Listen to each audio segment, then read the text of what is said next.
Hello दोस्तों, मैं हूं आपका दोस्त हरेंद्र। मैं अपने YouTube चैनल हरेंद्र एजुकेशन 2.0 में आप सभी दोस्तों का स्वागत करता हूं। दोस्त, आज हम पढ़ने वाले हैं साइकोलॉजी के बहुत ही महत्वपूर्ण तथ्य के बारे में, बहुत ही महत्वपूर्ण फैक्ट के बारे में। आज हम देखेंगे कि वाइगोत्स्की के विकास के सिद्धांत के बारे में।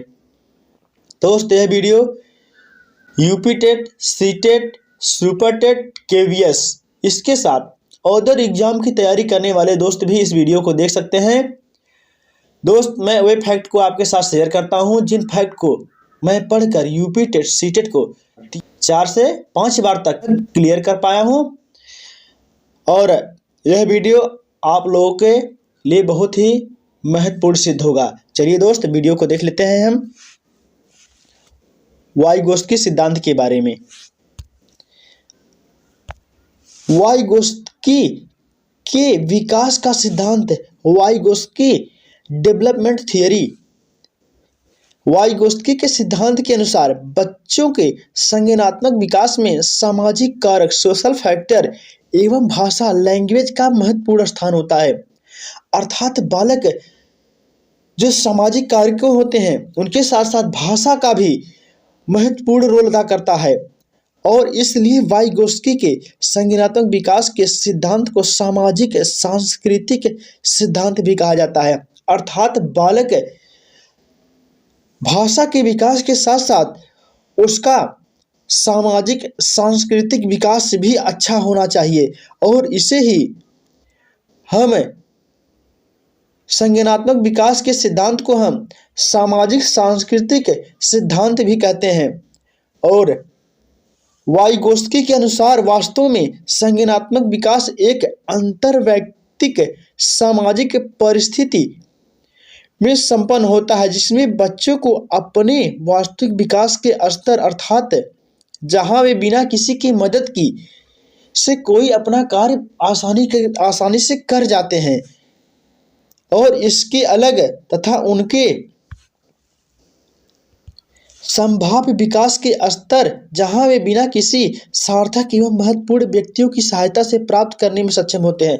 अर्थात बालक को हम बिना मदद करे, अर्थात वह जहां पे बालक का कोई मदद करने वाला ना हो, वह अपने ही द्वारा कर जाए और जिसे करने के लिए उसे किसी की सहायता लेनी न पड़े, वहां उसका समाजीकरण होता है धीरे धीरे और बालक कुछ नया सीखता है और सार्थक एवं महत्वपूर्ण व्यक्तियों की सहायता से वह करता है।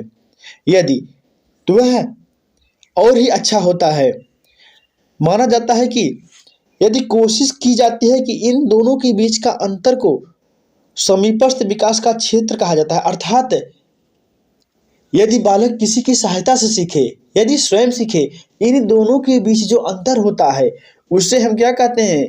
ZPD कहते हैं। और जोन, इसे ZPD को अगर हम फुल फॉर्म में कहें तो क्या कहेंगे? जोन ऑफ प्रोक्सिमल डेवलपमेंट कहेंगे और इसी को हम समीपस्थ विकास का क्षेत्र भी कहते हैं हिंदी में। नेक्स्ट हमारा फैक्ट है कि समीपस्थ विकास का क्षेत्र से तात्पर्य बच्चों के लिए एक ऐसे कठिन कार्यों की दूरी होती है जिसे वह अकेले नहीं कर सकता, लेकिन अन्य वयस्कों तथा कुशल सहयोगियों की मदद से वह अच्छी तरीके से कर सकता है। अर्थात यदि बालक किसी परीक्षा में बार बार फेल हो रहा है, यदि उसे सही कुशल सहयोगी मार्गदर्शन करने वाले मिल जाए तो वह परीक्षा को अच्छी तरीके से क्रैक कर पाएगा। और वाइगोत्स्की ने संज्ञानात्मक विकास में बच्चों की भाषा एवं चिंतन को महत्वपूर्ण साधन बतलाया है। भाषा और चिंतन के द्वारा बच्चे का संज्ञानात्मक विकास अच्छी तरीके से हो सकता है और इनका मत है कि छोटे बच्चों द्वारा भाषा का उपयोग सिर्फ समाजीकरण ही नहीं बल्कि अपने व्यवहार को नियोजित एवं निर्देशित करने के लिए भी करते हैं। जब आत्म नियमन के लिए भाषा का उपयोग किया जाता है तो इसे हम आंतरिक भाषण एवं निजी भाषण कहते हैं। बालक या स्वयं से जो भाषा का प्रयोग करता है वही क्या है? उसका निजी भाषण है। वाइगोत्स्की साहब के निकट विकास क्षेत्र अर्थात जेडपीटी में खेल का क्या महत्व है, इसके बारे में हम देखेंगे। वाइगोस्की का मत था कि खेल बच्चों को अपने व्यवहार पर नियंत्रण करने की क्षमता देने वाले मानसिक उपकरण है। खेल में बच्चे कल्पित स्थिति खड़ी की जाती है, वे बच्चे के व्यवहार को एक खास तरह से नियंत्रित करने वाली और दिशा देने वाली प्रथम बाधाएं हैं। खेल व्यवहार को संगठित करता है, अर्थात के द्वारा बच्चे का जो व्यवहार है वह संगठित होता है, नियोजित होता है। और विकास के क्षेत्र में खेल के बारे में वाइगोस्की की दृष्टिकोण समानाकारी था। इनका मत था कि खेल संज्ञानात्मक, भावात्मक, सामाजिक विकास को बढ़ावा देता है, अर्थात बालक खेल के द्वारा ही उसका सामाजिक, सांस्कृतिक, नैतिक विकास होता है। और खेल के विकास में संज्ञानात्मक और सामाजिक विकास के अलावा स्कूली संबंधी कौशल भी लाभ पहुंचाते हैं, अर्थात वह सामाजिकरण सीखकर स्कूली जीवन में भी उसका लाभ उठा लेता है। और गतिविधियों की अपेक्षा खेल के दौरान बच्चे के मानसिक कौशल उच्च स्तर के होते हैं। वह गतिविधियों द्वारा जब कुछ करता है तो उसका जो मानसिक स्तर होता है वह क्या होता है, उच्च होता है। जैसे कोई बच्चा यदि गिनती सीखता है, वह पहले विभिन्न प्रकार के उपकरणों को, छोटे छोटे चीज़ों को अपने दैनिक जीवन में गिनकर सीखता है, करके सीखता है, तो वह अच्छी तरीके से हो पाता है।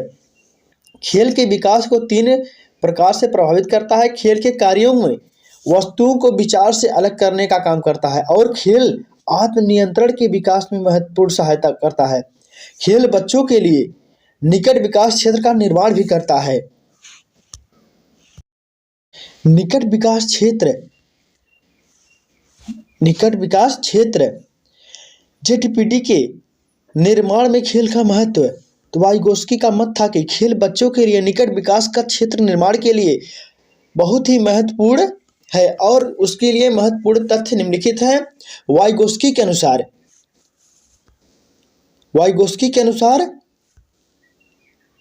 कि अधिगम तथा गतिविधियों की अपेक्षा खेल की गई जो नई विकासमान दक्षताएं प्रकट होती हैं, 4 साल की उम्र में बालक की आगामी संभावनाएं जो होती हैं, उसके लिए हम भविष्यवाणी कर सकते हैं कि जितना उपयुक्त खेल है उससे ज़्यादा उन्हें अक्षर पहचानने की जो क्षमता होती है वे गतिविधि नहीं, अर्थात खेल के द्वारा ही बालक अच्छी तरीके से किसी कार्य को या किसी दक्षता को अच्छी तरीके से सीख सकता है।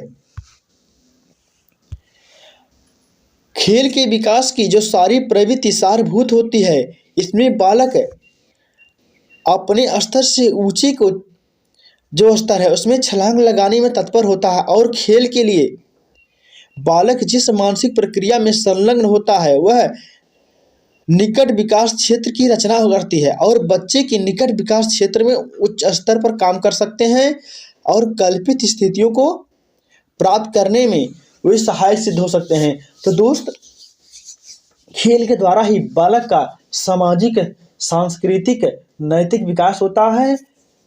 खेल में ही बच्चा अच्छी तरीके से सीख सकता है।